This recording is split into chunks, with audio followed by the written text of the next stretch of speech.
MMT, scapular depression and adduction, lower trapezius. Assist the patient to the prone position with the test arm overhead to about 145 degrees of abduction.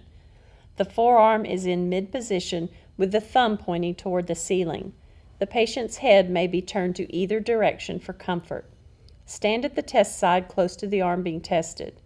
Support the patient's arm with your hand under the elbow. Using the fingers of your other hand, palpate the scapula for depression and adduction as you raise the patient's arm to at least the level of the ear. You are not assessing the infield, you're determining how much range the patient is able to move the scapula in this direction so that you can appropriately assign a muscle grade. In patient-appropriate language, ask the patient to raise the arm off the table to ear level. Stabilize the patient across the back with one arm. Please note that it is not necessary to have the patient perform the active motion twice if no substitutions are observed on the first attempt. You may apply the resistance at that point. Common substitutions include using the latissimus dorsi, which causes the internal rotation. You will see this as the thumb starting to turn downward.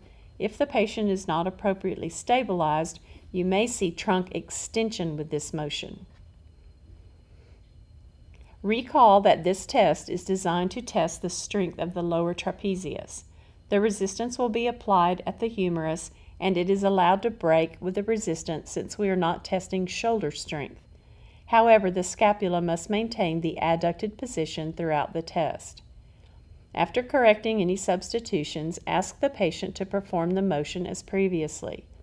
Standing next to the test arm, use one hand to palpate the scapula for depression and adduction, and the other hand to provide resistance toward the floor. The resistance is applied over the distal humerus, just proximal to the elbow. If the patient is unable to maintain the arm elevated, you may apply the force over the shoulder. Apply the force for a 5-second count. Grade 5, normal. Patient depresses and adducts the scapula through the available range of motion and holds against maximum resistance.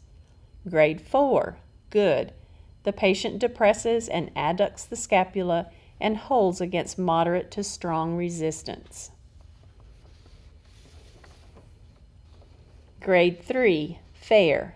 The patient depresses and adducts the scapula through the full range of motion but does not tolerate any resistance. There is no position change for grade 2, 1, or 0. Stand at the test side close to the patient's arm. Support the weight of the patient's arm at the patient's elbow. Palpate the inferior angle of the scapula for depression and adduction. The patient attempts to lift the arm from the table. If the posterior and middle deltoids are weak, lift and support the weight of the arm. Grade 2, poor. The patient completes full range of motion in scapular depression and adduction without the weight of the arm. For grade 1, palpate the lower trapezius at the triangular area between the root of the spine of the scapula and the lower thoracic vertebrae. Grade 1, trace.